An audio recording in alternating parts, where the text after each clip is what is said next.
Olá, eu sou a Joana e sejam muito bem-vindos a mais um episódio de Iletrada. Eu sei que este episódio vai parecer que foi feito por uma bipolar... Pera, antes de irmos a isso. Miguel, onde é que está o meu jingle? Este é o terceiro episódio seguido em que eu te peço pelo jingle. Voltando atrás, eu sei que este episódio vai parecer super bipolar, mas eu hoje trago-vos, e tenho a certeza absoluta daquilo que eu vos estou a dizer, o melhor e o pior livro de 2025, sendo que ainda falta um mês, e eu tenho a certeza absoluta daquilo que vos vou dizer hoje. E o pior livro de 2025 vai para A Quora, de M.G. Freire. Sim, eu odiei este livro. Eu, antes de começar a ler o A Quora, achava mesmo que era muito, muito impossível superar o livro A Intempérie de Jesus Carrasco, e eu, a seguir ao A Quora, falo-vos do Jesus Carrasco, porque eu sei que vocês preferem o hate. Portanto, o hate vem primeiro, depois a seguir damos amor. E, basicamente, a cena é... A culpa possivelmente foi minha, que fui pegar num livro de TikTok a seguir a ler uma masterpiece, mas a verdade é que, mesmo antes, mesmo não fazendo essa comparação com a escrita da autora e mesmo antes de pegar no livro, eu já achava que não ia gostar da Quora e que ia dar DNF. Portanto, não foi só... Basicamente, o A Quora já está na minha estante há muito, muito tempo e foi tipo do género, não, agora tens que ir tu, já estás aqui há bué de tempo, estou farta de limpar o pó. E eu podia ter escolhido outro qualquer, mas não, teve que ser este. Eu já sabia que... Eu já tinha um feeling que não ia gostar e, por mais incrível que pareça, é que não errei. Eu desisti deste livro logo no terceiro capítulo. E eu não tenho por hábito desistir de um livro logo assim no início, porque eu dei algum dinheiro por ele, não é? Eu quero que esse dinheiro se faça render. Se eu não leio um livro, o dinheiro que eu gastei nele não vai render, não é verdade? Mas a verdade é que eu não consegui. Eu não consegui ir mais longe neste livro, porque eu acho que este livro é horrível. E eu vou-vos dizer tudo aquilo que eu achei do livro e porque é que eu achei horrível.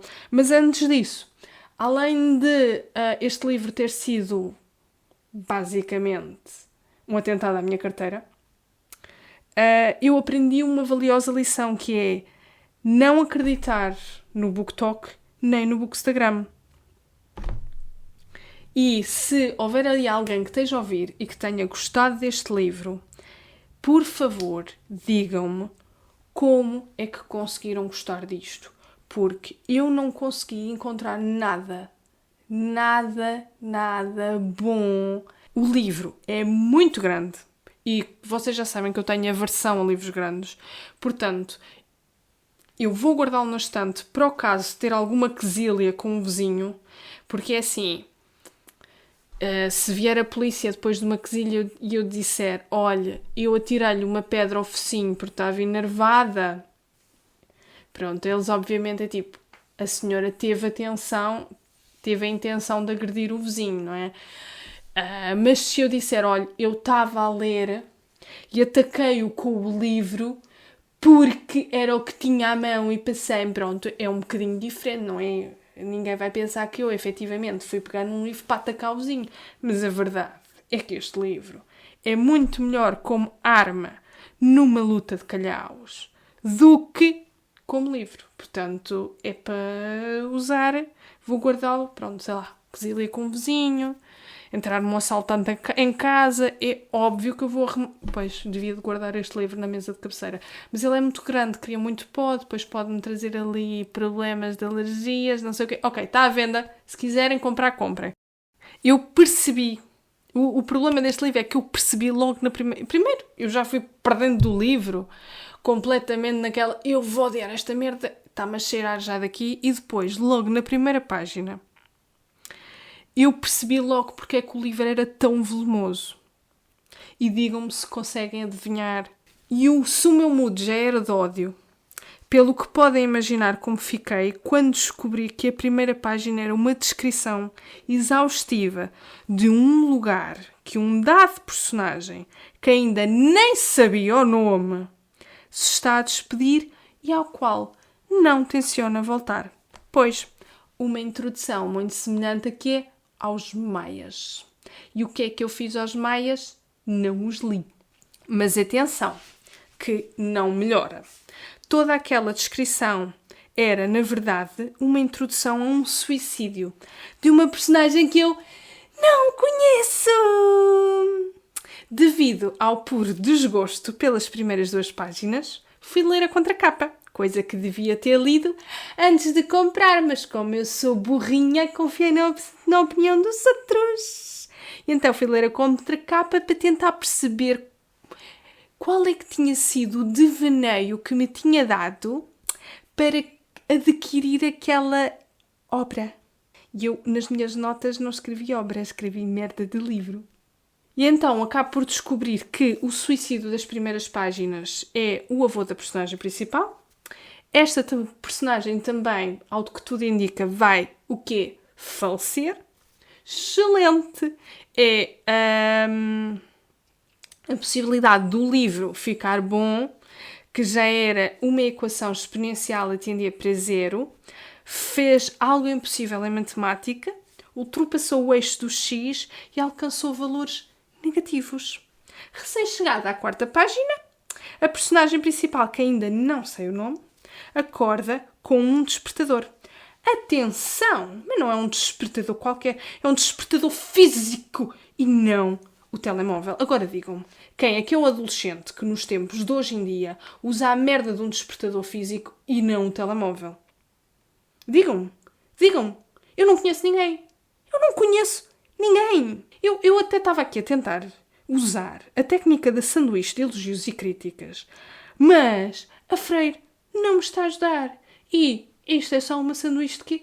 De merda. Na página seguinte, recebem a notícia do desaparecimento do avô e assumem logo que aquele morreu, porque é tipo do género: olha, o vosso avô desapareceu, vocês agora consideram o que quiserem. E a malta é toda: ai Jesus, que ele morreu. Porquê? Porque é o que interessa para a história. Basicamente é nisso. E a nossa personagem principal entra num pranto, uma coisa estúpida. E o narrador, que também é a personagem principal, acha que é mais importante explicar a relação que existe entre Arabella, a personagem principal, e um tal de Colt.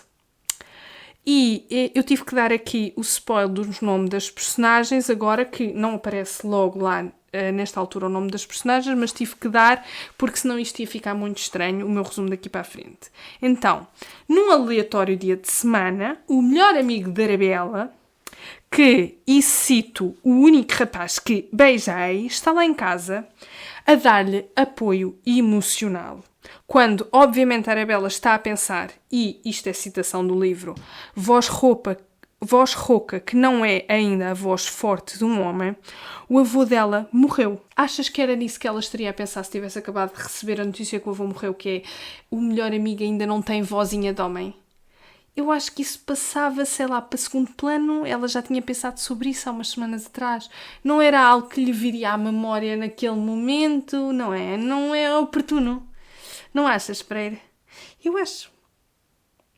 Aliás, o que é que isso traz-nos para a história? De saber que a vozinha dele ainda é frouxa. Nada.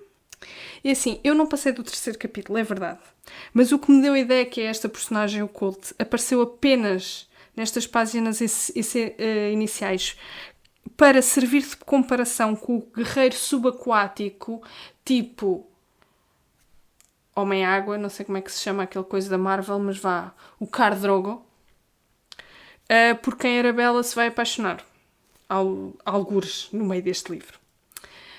O que para mim, comparações com os ex são desnecessárias e tóxicas e dispenso, tanto na vida real como nos livros. Obrigada!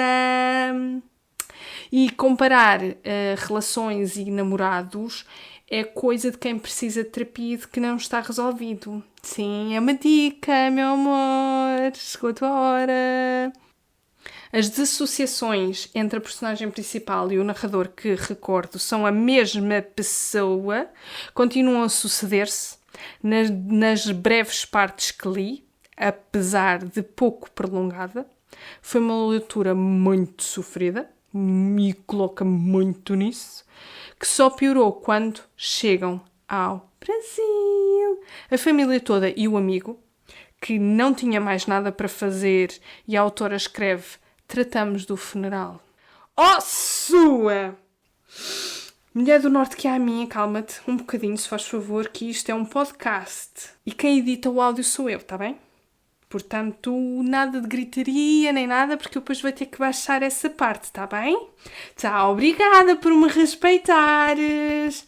Então, não se faz funerais a quem está desaparecido. Sem a existência do cadáver, a lei brasileira apenas permite a declaração de morte presumida após 10 anos do desaparecimento. Sim, eu fui pesquisar e a autora também o devia ter feito antes de escrever uma baboseira destas. Logo, ninguém faria funeral nenhum e há buscas, tal como a autora sabe, porque se não estou em erro, escreve qualquer coisa sobre isso numa das partes que eu consegui ler.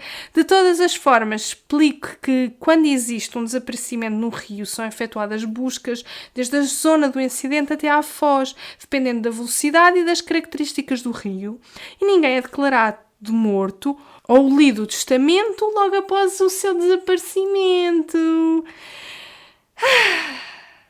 Tentei saltar ao segundo capítulo para tentar chegar à parte interessante, pelo que entrei rapidamente no terceiro capítulo.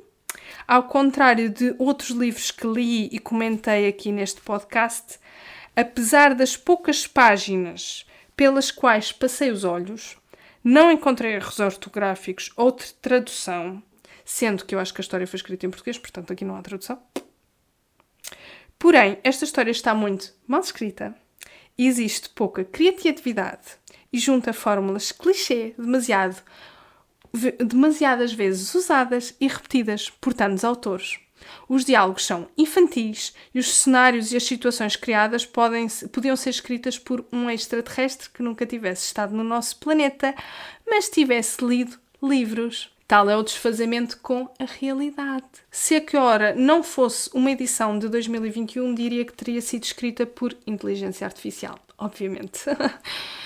A avó e o avô da Arabella surgem no livro e estas personagens são o típico avô fofo e carinhoso, com comportamentos e falas totalmente previsíveis, pelo que posso dizer que as falas e a narração infantil não está associada ao facto de quem nos conta a história ser adolescente, mas porque estes são o estilo e os conhecimentos do autor. Vou fazer 2 raciocínios. O primeiro é a forma como a autora quer que o livro seja interpretado e o segundo é o raciocínio que efetivamente podemos retirar da história que nos contou. Então, aqui a nossa Arabella é uma adolescente que começa a sonhar e a desejar um homem que apenas conheceu nos seus sonhos. Devido a uma ancestralidade fantástica, consegue atravessar um portal mágico e chegar a um mundo que qualquer um sonharia conhecer. Ali conhece um homem, o homem da sua vida. Forte, cheio de músculos, o sonho de qualquer mulher / menina. Agora, o cenário que a autora cria é uma miúda que perde o avô, acaba por ir parar a outro mundo onde não conhece ninguém, a viver em casa dos avós. Um deles era suposto estar morto. O outro nunca o conheceu, portanto. Parece mesmo o sonho de qualquer adolescente. Passar a adolescência em casa dos avós. E pronto, isto é tudo o que eu tenho para dizer porque eu li muito pouquinho. Portanto, foi uma merda. Eu não recomendo. Se tiverem o livro em casa, enganem outras almas, vendem-no. Se não o conseguirem fazer, guardem para lutas, como é óbvio. Se não tiverem utilização nesse fim, podem esperar para o próximo verão e utilizar as páginas para atear lume para assar sardinhas. E com isto concluo tudo o que tinha para dizer sobre o péssimo livro que comprei. E vamos passar para Intempérie de Jesus Carrasco. O Jesus Carrasco é um senhor espanhol da zona da Extremadura e É incrível como nem no aspecto do senhor ele me conseguiu desiludir. Eu abro uma das abas do livro, vejo lá a fotozinha. O senhor é um verdadeiro macho latino com um porta-aviões no lugar da cabeça e um bigode farfalhudo que me fez dizer, pronto, já está. Este tanto podia ser português como espanhol. Tem mesmo carinha disso. Eu vou deixar a fotozinha dele no meu Instagram, que é para vocês verem que eu não estou a ser preconceituosa. Ou podem dizer exatamente o contrário, que é, sim, Joana, tu estás a ser preconceituosa. De todas as formas, eu acho que ele tem mesmo aquele arzinho latino, de quem guarda carrasquinho sempre que toma banho, porque senão como é que vai cheirar a macho latino, não é? Começando por julgar este livro. Este é o melhor livro e será o primeiro livro que vos apresento e que tem avaliação de 5 estrelas.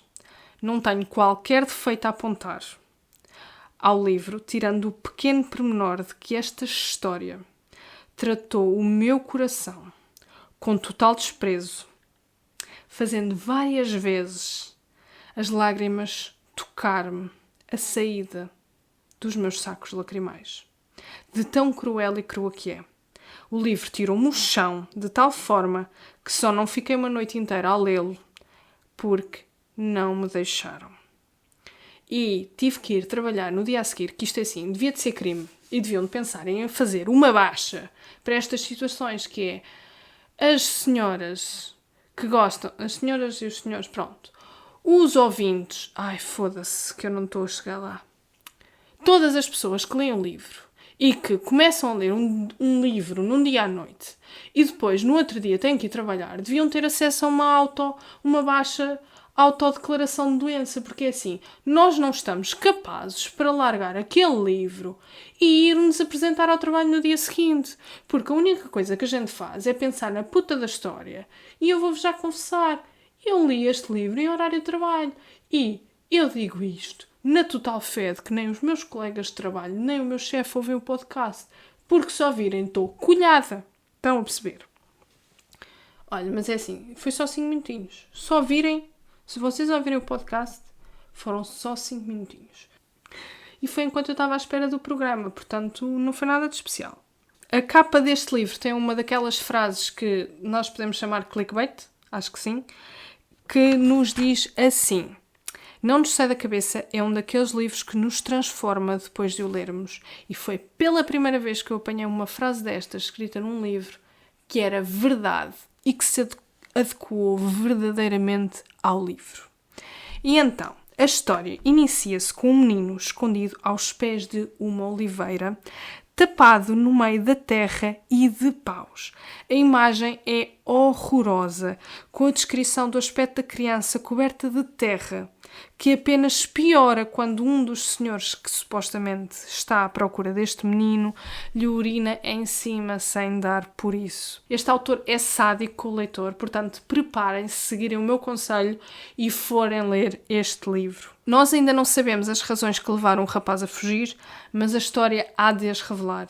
E vou-vos dizer, eu preferia ter ficado na ignorância e não saber o que é que levou aquele miúdo a fugir. O miúdo só sai do sítio onde se esconde quando se sente seguro o suficiente. Já não houve quaisquer vozes há muito tempo a chamarem-no à procura dele.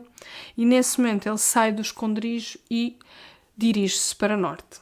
Pretende afastar-se o mais possível da sua aldeia e dos seus fantasmas.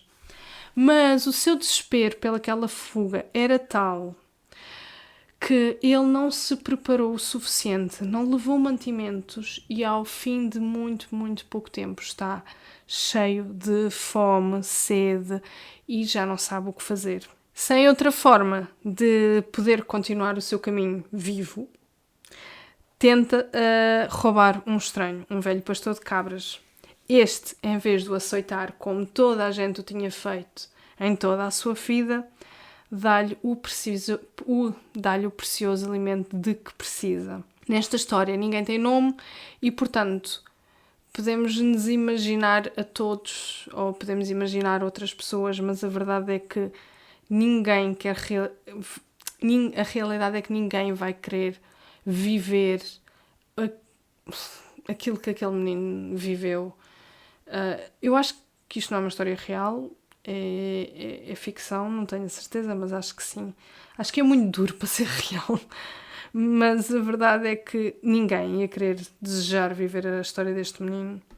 E basicamente o livro acompanha a jornada da criança que se tenta livrar daquela maldita terra desértica sem nada para lhe oferecer e dos homens que tudo lhe querem tirar.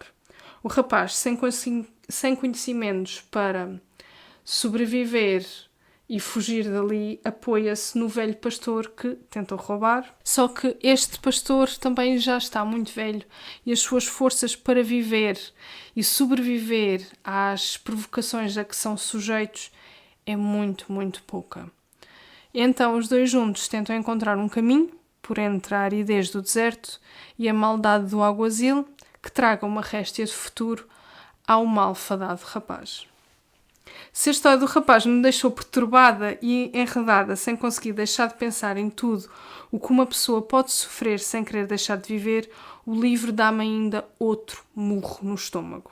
Exatamente, é isso mesmo, pois este livro que vos trago e apresento é o melhor livro que li este ano e seguramente não será ultrapassado por mais nenhum em 2025. É um livro que, se não me tivesse sido oferecido, eu nunca o teria comprado. Porque a capa não é chamativa o suficiente, porque eu nunca ouvi falar dele, porque eu nunca li nenhuma opinião, nem sobre o escritor, nem sobre o livro em si. E isto é um lembrete a todos nós que recebemos as recomendações dos livros que queremos ler, as recomendações dos livros pelas redes sociais e escolhemos os livros que queremos ler pelas recomendações que recebemos, que às redes sociais só chega resquícios de livros já famosos e tremendamente vendidos em outras línguas. Autores que repetem a sua fórmula vezes e vezes e vezes sem conta. Sem amor pela escrita e muitas vezes autores sem qualidade ou engenho. Que nem desconfio como é que conseguem publicar os seus livros. Ao contrário de todos os outros episódios, de todos os outros livros que eu já vos falei, eu recomendo-vos Intempérie, de José Carrasco. Um nome que, por certo, eu vou procurar na capa de outros livros e, por certo, vou querer voltar a ler. E isto é tudo o que eu vos tenho para contar sobre estes dois livros. Sobre o melhor e o pior de 2025.